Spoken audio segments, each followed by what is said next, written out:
has been the biggest ordeal yet. Okay. It is 3:09 and I'll call the meeting to order. Mary, would you read the governor's? Yes. This February 6th open meeting of the Town Area Plan Work Group, a subcommittee of the Nantucket Planning and Economic Development Commission, is convening by video conference pursuant to Chapter 2 of the Acts of 2023. All supporting materials that have been provided members of this body are available on the town's website unless otherwise noted. This meeting is being recorded. Please be aware that other people may be able to see you and take care not to share your device's screen. Anything you broadcast may be captured by the recording. Please silence all phones and devices. Ensuring public access does not ensure public participation unless such participation is required by law. This meeting will feature public comment if there are any members of the public in attendance who wish to comment. Henry, go ahead with the roll call. Yes. Mary. Here. Lee. Here. Marcia. Here. Mary Ann. Here. Nikki. Here. And I'm here. So we've got a quorum. No Allison. And no Reagan. Right. Okay, we'll get that. We also have Gary Roberts, the NRTA administrator, joining us. That's good. Okay. Approval of the agenda. Any comments, changes? Lee and I thought it would be best to postpone approval of the minutes so we can remove that from this agenda. They may not have been available to everyone before the meeting. Okay. Just a quick apology and a half aid excuse. We met on a Friday and the video wasn't posted for several days after the weekend. So I was waiting for the video. When it finally came, I think I was distracted. I know Henry has seen the minutes. You've got a draft in your email. I will be sending out a more formal copy after this meeting. Okay, thank you, Lee. Anything else? Move Okay. to approve the agenda. Yeah, approve with the deletion of the minutes. All in favor, aye? We need a second first. What's that? So somebody needs to second that. Oh, okay. I'll Second. Is there a second. second? Mary Ann. Mary Ann, all in favor, aye? Aye. Aye. Aye. Opposed? Okay, we've got an agenda minus the minutes.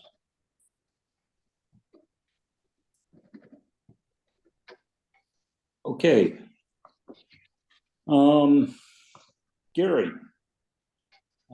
with this, I'll turn the meeting over to Gary Roberts. He is the administrator of the NRTA.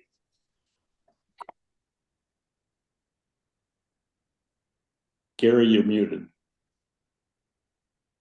Yep, just had to reach for my mouse to unmute myself. Couldn't find it. Gary, I can show the NRTA downtown route map and the town area plan map side by side if you'd like me to share my screen for that. Okay, well, I'm going to start off with just giving you an update on where we currently are with planning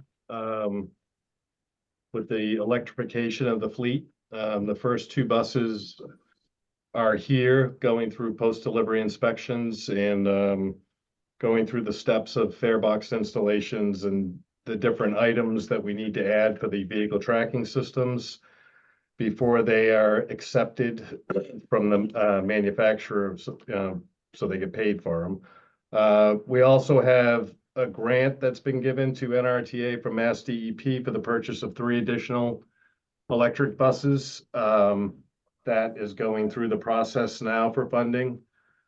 So that'll bring, for the summer season, we should have 5 electric buses operating on the routes.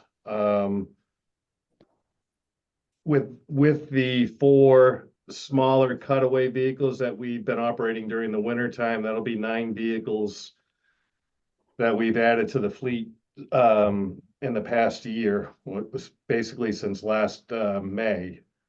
The buses that we purchased have a smaller capacity.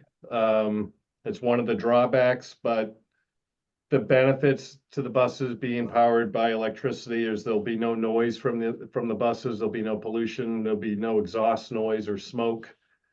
We've identified the routes that the buses are going to run on. They're going to be running on the Mid-Island and the Maya Comet due to the narrow roads that are there. I mean, one of the issues that has been identified is they are high ridership routes.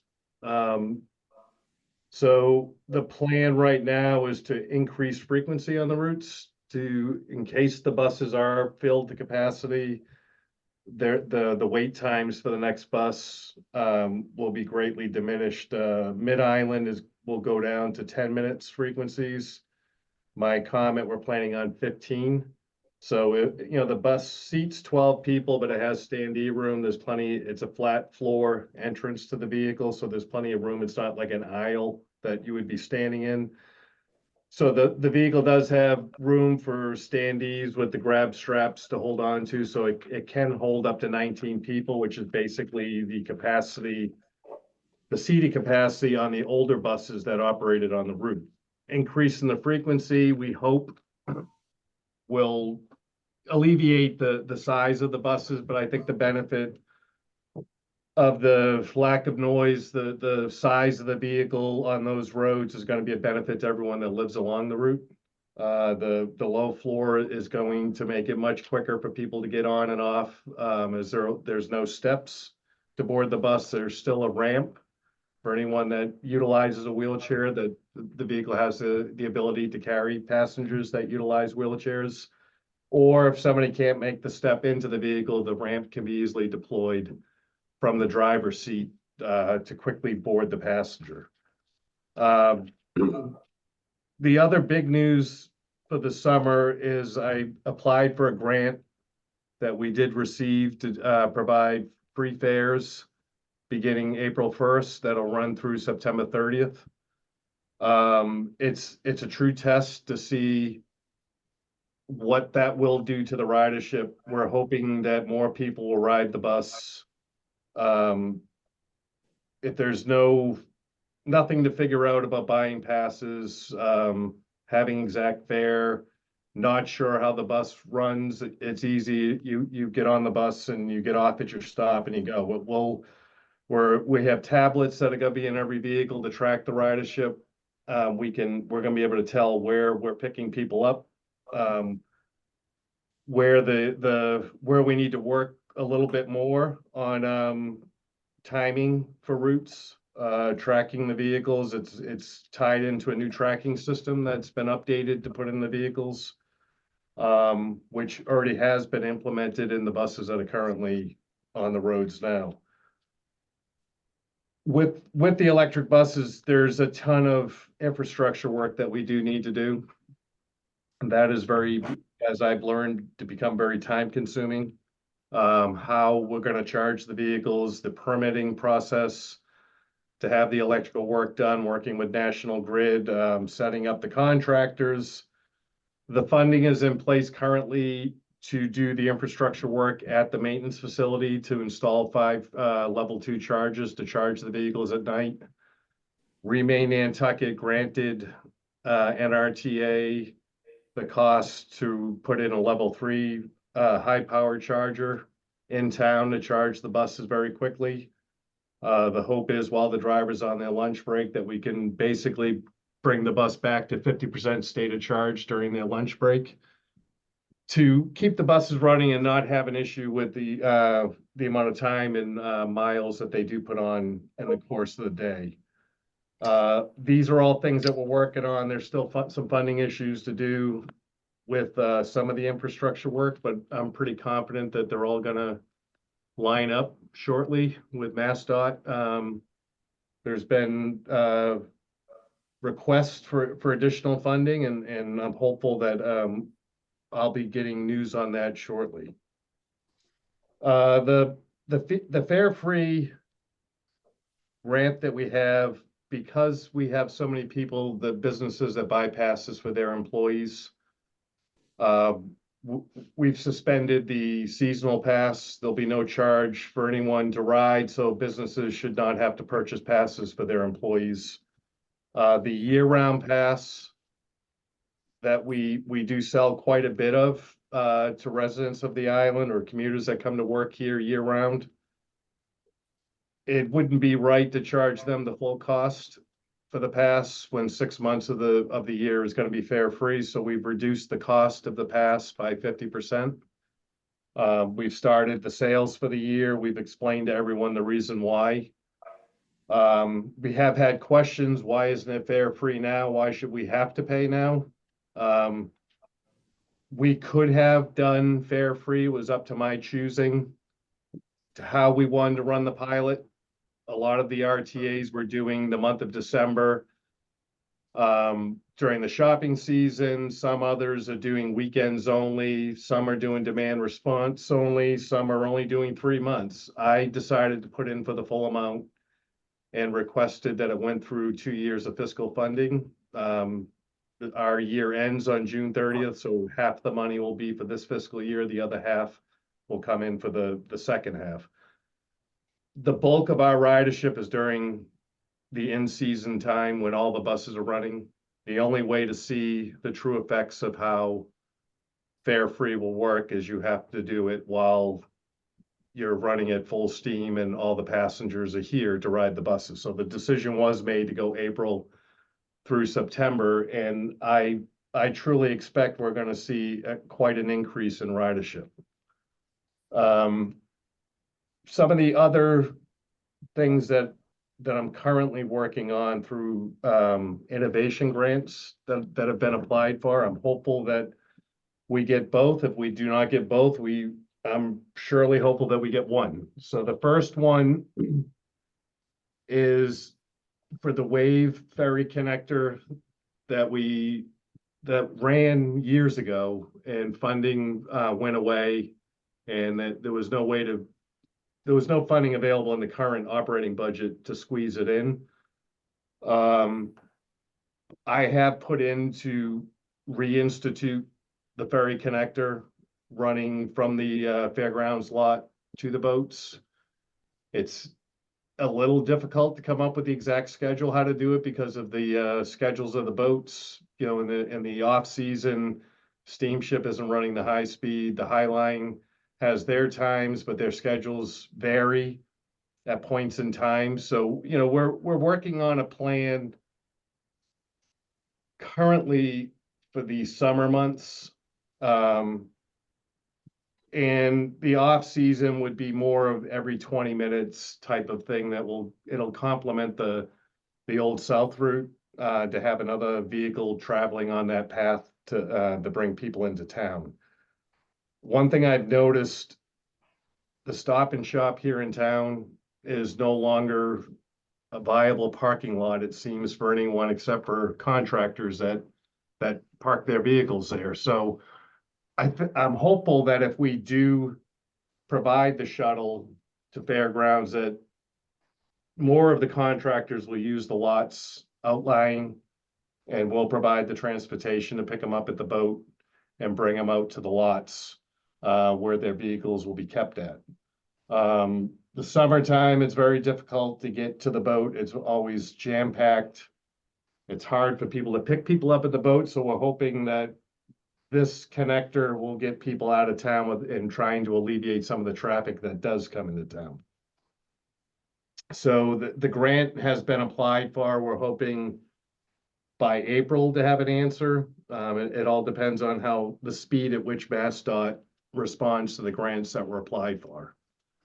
Gary, can I ask a question about that? So Yep. that service would be a nonstop. It would only stop at the parking lot and at the boat. It would not stop in In the between. summer, I think in the summertime, it would be nonstop. We would see how it operates to determine, you know, in the off season with the lack of traffic, we can run a schedule a little bit better. During the summer, it's very hard to try to predict the schedule because of the amount of traffic that is traveling into town. I would believe it's gonna be closed door from the lot into the stops, you know, when it gets to the boats. The idea of it is that it's there to connect the ferry traffic to the parking lots, you know, to get people to the boats and get them when they come in. The other exciting grant that I'm hopeful for is to institute a microtransit on-demand service for the island. Part of the grant application was for equipment on this grant was to purchase the vehicles. I have already purchased the software to go along with our Island Ride transportation software to do the microtransit. We have the funding available to out of our operating costs now to run it. Operationally, it's the equipment that we need to add more vehicles to do it. You know, we're hopeful starting up, maybe 2 vehicles would be on the road. And judge from there if there's more demand needed. The way it would work is through a phone app similar to Uber. You would book your trip and the pickup would get sent directly to a tablet in the vehicle. There's no manual dispatch done. It's all done. It's computerized dispatch. It's called automated dispatching. And then the driver would receive the pickup. Whoever's closest where they're staged at would go do the pickup. In a perfect world, I would look to try to start this in the off season. The original thought of doing this was to supplement the routes that don't run in the wintertime. So if someone does come into the airport, we do receive calls a lot that they're flying in, what the bus doesn't run here. They have to walk down to the end of Airport Road to catch the bus. We would be able to handle going out there. We would be able to handle pickups out in Matticat that, the bus service goes away on. Any area that we currently serve in the in-season, I would like to cover that with the on-demand service when the routes stop running year-round for the winter season. I think we'll have to use that as a pilot to see how else we could use them during the summer months. It gets difficult. It's not, the idea of it is not to be a taxi cab to pick up someone that doesn't want to wait for the bus to bring them to exactly where the bus can bring you. It's to handle areas that do not have transportation, whether it be out Tom Nevers area, certain areas that we don't go to. They'll be smaller, like 8 to 10 passenger vehicles, with the hopes that you can group trips. If you're coming into town and there's another pickup along the way, that you would make that pickup as well. So those are the 2 grants that we're really hopeful that we get those to provide more service to the island. Gary? Yep. Sorry, could I ask a question? Sure. That micro transit service you just mentioned, is that to replace the paratransit system, or is it a supplement, or how is that related to the current paratransit system? The paratransit system, you have to be registered and approved to ride on the Island Rides service. You have to be of a certain age. And then there's, you can be certain passengers have to get picked up if it's on the weekend. You have to get the doctor's approval. We also do contract work for GATRA that does the medical transportation through Mass Health. Those rides are booked through GATRA and they're notified to us, but that is age restricted or disability restricted transportation. The micro transit would be open to anyone. It's not, you don't have to be of a certain age. Anyone could use the service. As it progresses, you can use the micro transit or the Island Ride vehicles. That if the Island Ride vehicle has no work going on and they have an hour between pickups, they could also do pickups with it. It's just through the software where it determines where the pickup is sent. But Island Ride, we currently have 1 vehicle running every day, and there's days that we're looking at need to start having 2 vehicles a day on the road. So they're becoming fairly booked up for the trips, but the microtrans would be open to any person that would want to ride the vehicle. And Gary, if I can follow up on that, I'm going to go ahead and share the screen of the town area plan map and the wave map. Are people seeing that now side by side? Okay. Yes, So Gary, you mentioned areas that you don't serve, and it wasn't planned this way, but the town area plan jurisdiction on the right-hand map outlined in red is pretty much a no-go zone for the wave buses, with the exception of the Myacomet and Mid-Island coming in along the south edge there. But Washington Street is not in our area. The Greenhound is not in our area. The Beach Street is not in our area. The Cliff Road, just a small portion of it, is in our area. And so I wondered what the availability would be for transit to serve people who either live in our area or have a destination in the area. There, as you can see on the wave map, there are a lot of historic sites that are not really close to a bus stop along Upper Main Street and such. So could you talk about how the area for the town area plan might be affected by these new services? But currently for the fixed route service in this year coming up, there's no plans to expand any of the routes from what we currently run right now. The micro transit service would be, you geofence a certain area. That there are areas that we would not go with the vehicle. We don't want the vehicles going out on dirt roads out towards the beaches.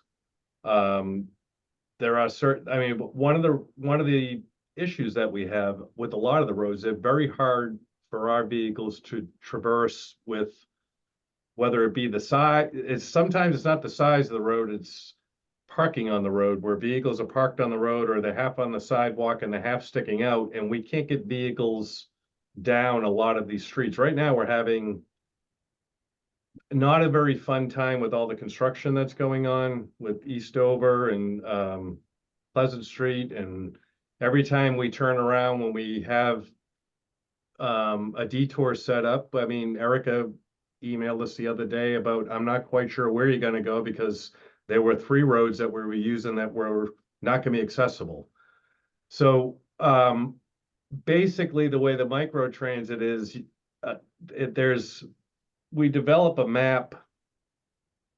We've done some work looking at with some other providers and my past experiences at other places. You have like shaded areas that it's all done by lat lawns where the locations are. As long as you're inside of these shaded areas and you try to book your trip, it'll accept it. If you're outside of the area, if you're at, say, Nobodere Beach and you're trying to get a ride, it's not going to accept it because you're outside of the parameters of where these vehicles will travel.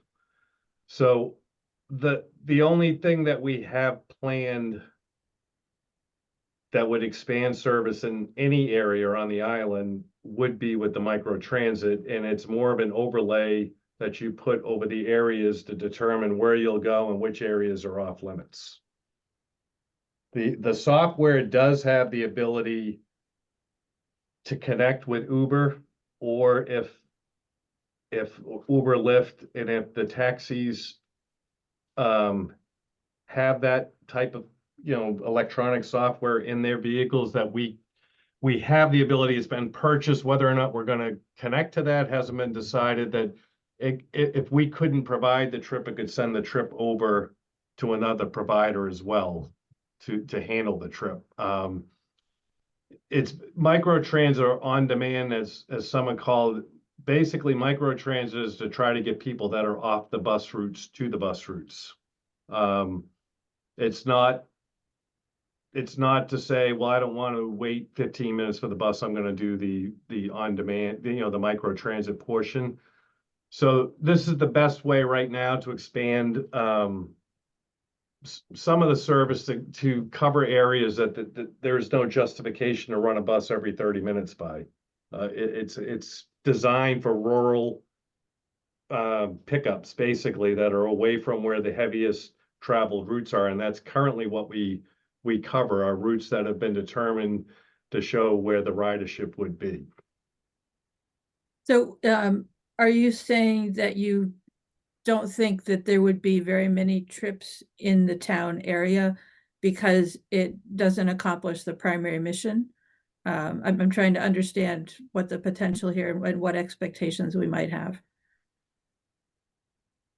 Well, if you're not on a bus route right now and you need to get into town, the micro transit will be the option for people to get the trip that they need. I'm not envisioning it to say that you live on somewhere on Washington Street that the bus runs constantly down now Oh, I see. to Yeah. take over the bus route. It's designed for people that do not have the service available to them to get you close. It may get you to, you could take the micro transit to the Greenhound and then connect to any of the buses that you know, if you're going somewhere along the route.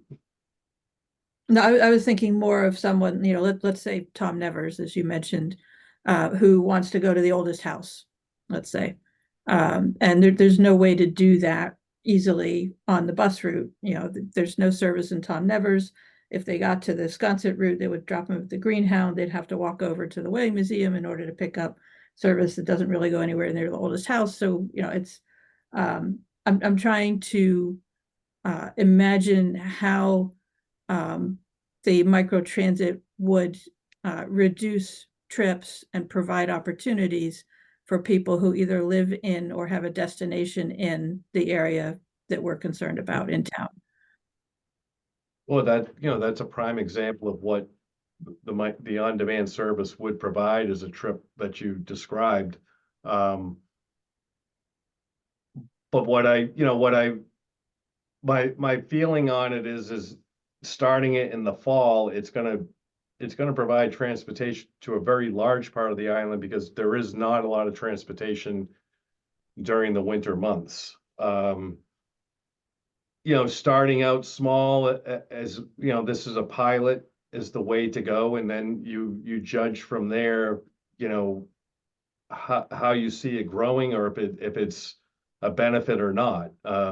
That's why, we looking at starting with 2, maybe 3 vehicles, see how it goes in the winter. I mean, the summer is a challenge just because just the mass of people that are out looking for, I know you see Ubers everywhere on the island, and there's only so much service that we would be able to provide in the summer.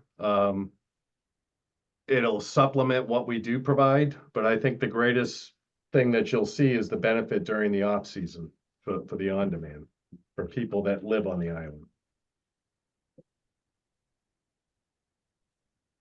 And then can you speak, well, one question I have, is there any issue with buses on cobblestones? Either, has the town said we don't want that, or are the buses not suitable for that kind of wear and tear? I'm just curious, because if you get into this point to point, there may be trips that take you over the cobblestones. I haven't been made aware of anything that, there's trucks that travel down it. I mean, obviously it's not a benefit to any vehicle to be traveling on cobblestones. Smoother roads are better. We've currently been having to do some trips that are way out of how we move around in town because of all the detours. We're not looking at large vehicles to do this. This is more of, like an 8-passenger van type service. So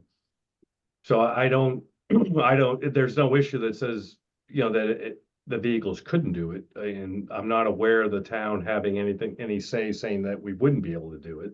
But as we progress, those are things that I'll discuss with the advisory board. Thank you. Well.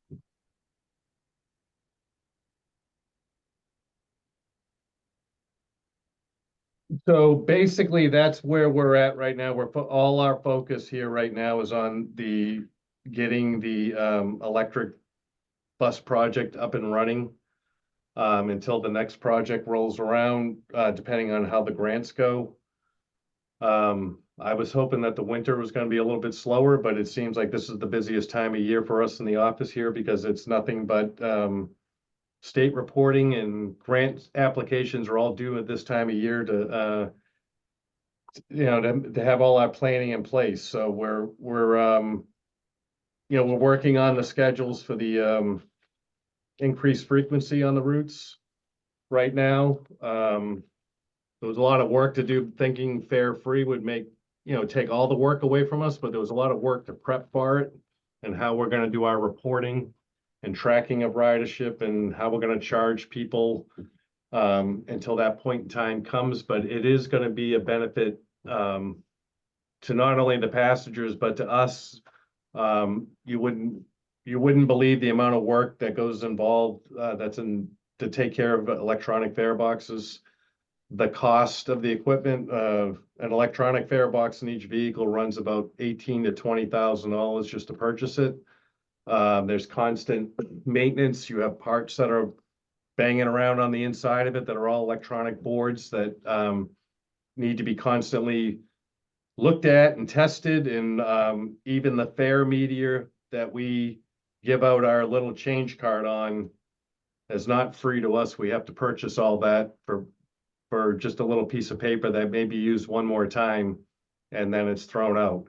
So even our seasonal passes, we saved quite a bit of money by not having to purchase the seasonal passes because they come pre-encoded. There's a fee to have our dates encoded on them, to put our logo on the special printing. We have money counting equipment. We have money counters that have to count the money.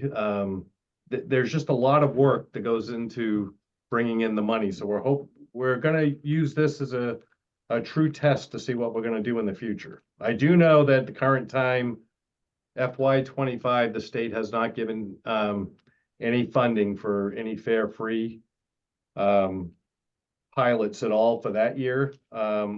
So this is our year to test, and we'll see how it goes.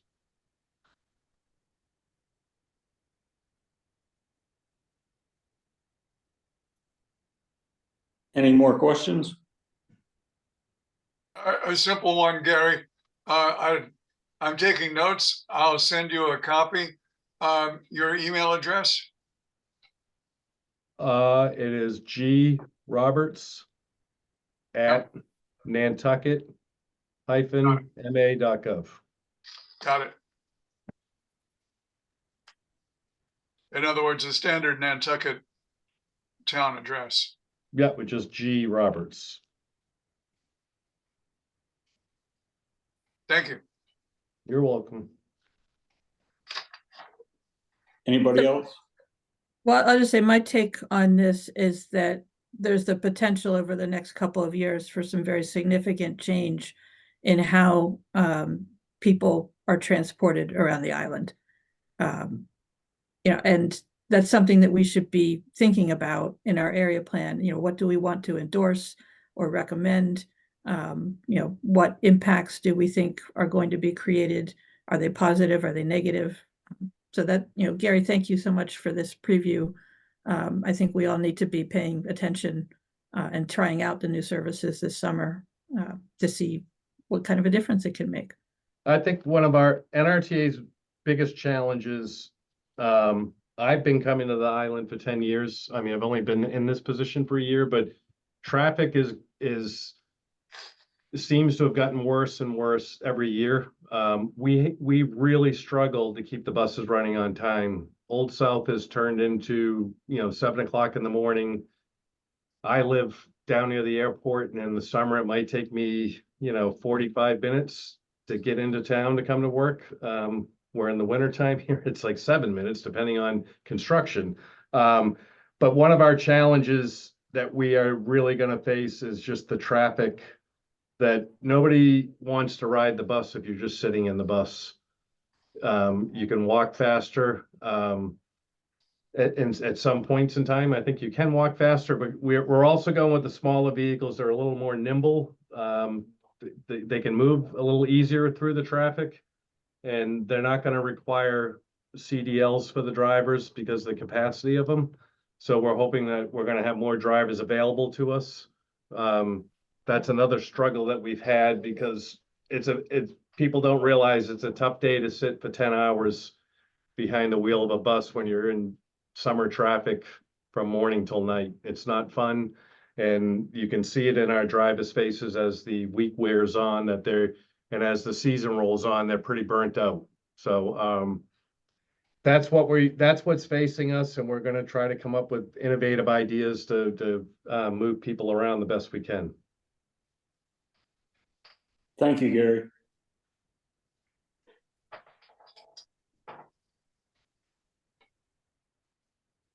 Anyone else? Okay. Thank you, Gary. Thank you, everyone. All right.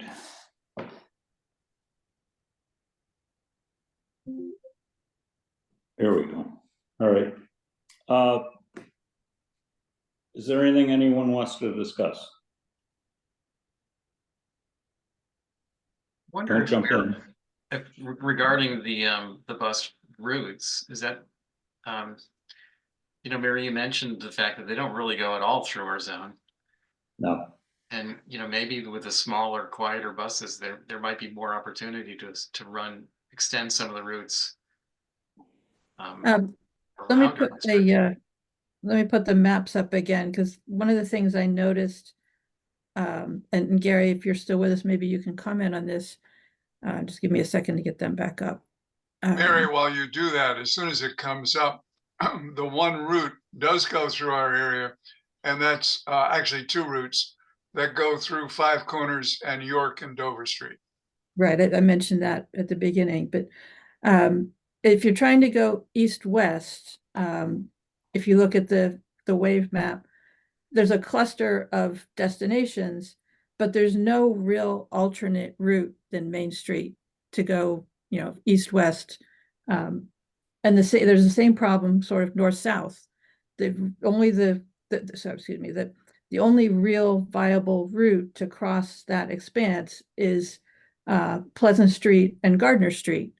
And I don't know how much enthusiasm would be for adding buses to Gardner Street, but if you don't use Gardner Street, there isn't really a route across, unless you're using, you know, Center's one way, the wrong way, Lily's one way, the wrong way. You know, there isn't a route, and that's the hard part. That's where the point-to-point opportunity might be helpful, but I don't know how you could get bi-directional service either north-south across town or east-west across town on a regular route on a regular schedule. Mary, if I may add to that, there are two major loading areas for the buses. And of course, one is Greenhound, but the other is in front of the Whaling Museum. And so we need to add to our consideration Easy Street and Water Street, Water Beach as a potential connector. And you do strike a note with me. In the summertime, I partake in Nantucket Community Sailing, which is at Jetties, but I live on New Street. Taking the bus, even for free, would not be an easy venture because I'd have to take one bus and then walk to the other.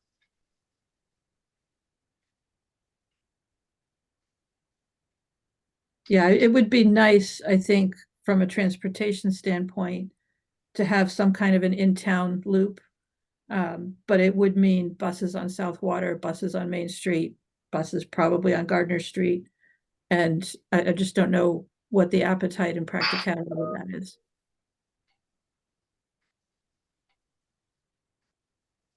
Well, I guess one of my questions is trying to understand where somebody in our area would be traveling. You know, I know I've heard from Lee, you know, going in that direction, but I don't really know. And I was just trying to understand what would be desirable routes within our area. Yeah, it's interesting, Marcia. I was just mentally mapping out where each of our committee members lives, and we have a good coverage of this area. But I know for me, I have to walk about half a mile either east or west to get to a bus route right now. And by the time I do that, if I walked half a mile towards town, I'd practically be in town. So there's not a lot of utility for a bus for me. But if I needed to, if I wanted to get dropped off at the top of Main Street, let's say at Pacific Bank, there might be the potential to have a zone there where that could be the drop-off point for anybody who wants public transportation to take them into town from the sort of central area that's not currently served. But again, that means, buses on Main Street. I guess it kind of depends upon whether we're creating a route for those of us who live here downtown year-round or summer, or we're trying to take care of Airbnb or people that are renting, that are trying to get from downtown to go to Jetty's Beach. Right. So,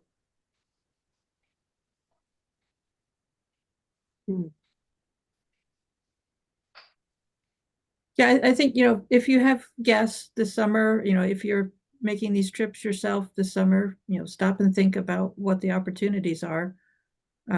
Or whenever, this fall, if whenever the service becomes available. And think about how you could use it. Because I think the biggest impact after traffic is parking. All of the people who are parking in our area because they work downtown. If they could take a free bus ride, and they didn't have to worry extensively about the timing, maybe they wouldn't park and risk getting a parking ticket. Even if the bus wasn't free, it's a lot cheaper than a parking ticket.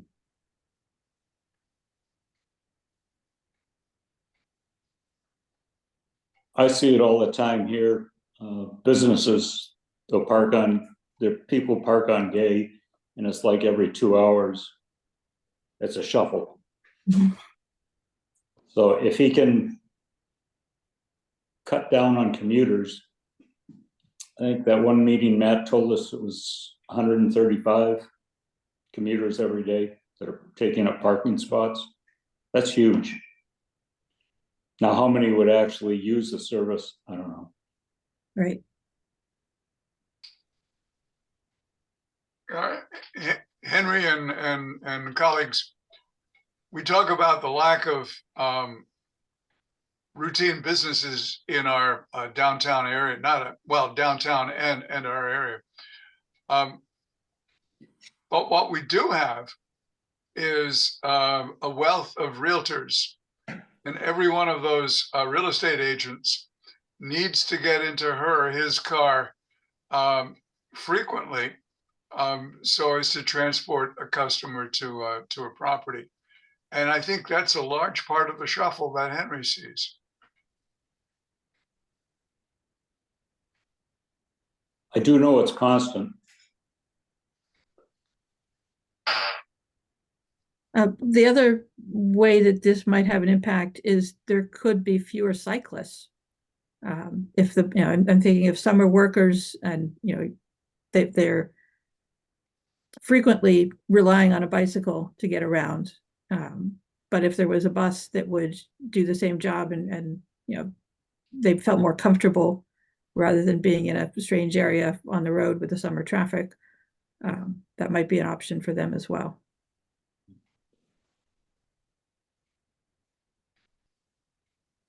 And again, thinking mostly about workers trying to commute.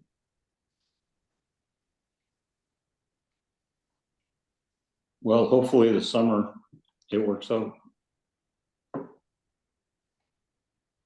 Any other discussion? I'll take that as a no. I have 3:53. Motion to adjourn, So moved. Mary. Second, Second. Mickey. Okay. Thank you, everyone. Thank you, Mary. Thank you. Thank you.